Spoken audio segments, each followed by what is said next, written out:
What's cracking, guys? Omar Isaf here today to talk about nutrition, something that y'all have definitely heard before but needs to be repeated because it is that time of the year everybody wants to get lean, and the truth is if you wanted to get lean you should have started like fucking 2 months ago, so it's too late for you. I'm just joking, it's not too late, but I get a lot of questions around this time of the year, so I'm just going to address them.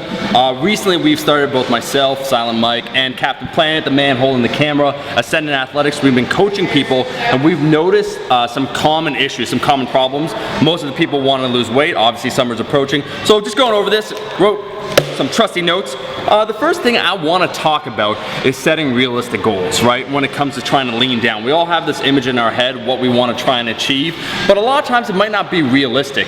Remember, when you're reducing body fat, you're really just revealing what's underneath all that flubber. So if you don't have a solid muscular base, you can't imagine after all that dieting down that you're suddenly gonna have, like, you know, ripped muscles and like big abs. If you're relatively skinny, like without a lot of muscle, and then you try and lean down, you're just gonna be even skinnier. So have realistic expectations. Understand that the first time you cut, or first several times you try and cut, that idea, that notion you have of that fabled 6-pack or 8-pack or whatever you want to call it might not happen, and that's okay. Instead, what I want you to focus on, yes you, I'm talking to you in the camera here, is outcome-based decision making is what we say. And what that means is we try and judge according to your results and adjust accordingly. So we take a look, like, how are you doing, right? What's your weight loss like? What's the weighted average throughout the week? Are we getting results? If we are, then we keep on the same track.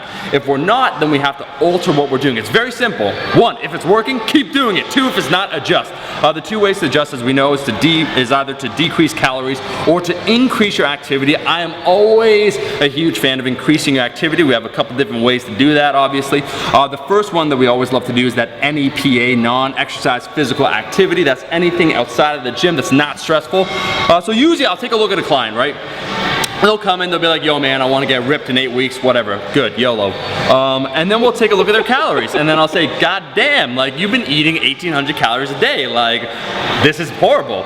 So normally what I do, I actually bump their calories back up, I reset it. I like to keep the calories as high as possible, and then gradually over time, as we start to stall, reduce it. I find guys, they slash it in half, they're losing their muscle, their metabolism is taking a hit. So I raise it back up, I take a look, right, I calculate roughly what the calories should be. So let's say they're at 1,800, I bump it back up to maybe around maintenance, like 2,600, and then I'll start to increase their activity. So the easiest way to do that, besides cardiovascular sessions, whether it be, you know, low intensity, so doing stuff like incline walks or light jogs or jogs on the beach, or if it's high intensity interval training, like sprints, doesn't really matter at the starting point. What I do, however, is increase that NEPA, non-exercise physical activity. So we take a look, for most people, at the number of steps they take in a day, which is kind of a decent overall indicator of the amount of activity they got going on, or don't got going on, if you know what I'm saying. So we take a look at So we take a look at their steps,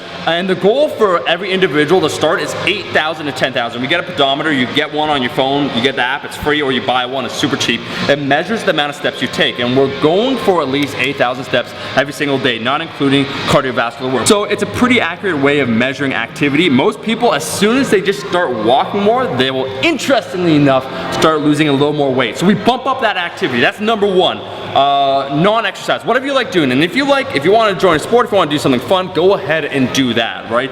After we bump up the calories, we reset the calories, and then we bump up the activity, that's when we look at, you know, the amount of calories they're eating or the amount of cardio they should be doing. I personally advocate a slow increase of cardio throughout a cut. Not too much, maybe a couple times a week, 10 to 15 minutes, some high intensity interval training, right? That consistently being slightly increased over time, their calories slightly lowered over time, will produce results. The next thing we have to talk about, sticking points, complacency, and overall just eating the food that you're supposed to, the amount you're supposed to, because let's face it, when you're in that lower calorie range, a lot of people will cheat. So the next couple things I want to talk about are the following: sticking points. So you've been doing your diet and now you're not losing weight. Holy shit. You gotta understand one thing, that weight loss isn't linear. It's not like, oh, a pound a week, a pound a week, a pound a week. It doesn't work like that. It's gonna be kind of like a zigzag, like 2 pounds down. This week it's gonna be then maybe a pound up. You gotta weigh yourself every single day at the exact same time and take that weighted average and observe it over time. If after a week not much has budged, then you can slightly alter things. After 2 weeks, you definitely should, but don't panic. Understand that it is a process. So sticking points happen. What I like to do is increase the cardiovascular work as long as it doesn't affect your training performance. If that's already being increased, then we'll slowly lower the total amount of calories, probably taking a hit at the carbohydrates. Because let's face it, sometimes we panic. The best tip I could probably give to everyone out there is that we panic too soon, right? Like, holy shit, because we're emotional when we take a look at our body image, and we want the results yesterday. So we tend to slash those calories, increase the cardio too quickly. That's why I always say frame your fat loss in terms of outcome-based decision making. So you take a look at what's happening, the numbers, the weighted average, the amount of calories you're eating, the amount of steps you're taking, the amount of weight that you're lifting, the amount of cardiovascular work you're doing, the amount of sleep that you're getting. You quantify things so then you can observe what's happening and slowly tweak them over time. That's how you get results. Guys, that's the video. Be smart this time for summer. Stay safe, kids. If you liked the video, make sure to like the damn video. Leave a comment below your best fat loss tip. Help someone else out. And finally, I gotta shout out my boy Lamar of Super Fresh Clothes. He's my business partner. This is his clothing brand right here. He makes, as far as I'm concerned, some of the sickest shirts out there. And if you think I have limited edition stuff, he only releases his shirts once and then they're gone forever. So this shirt right here launches this Friday. Follow him at Super Duper Fresh on Instagram. Link in the description. If you like cool apparel, that's it, guys. Now, excuse me, I gotta do some Olympic lifting.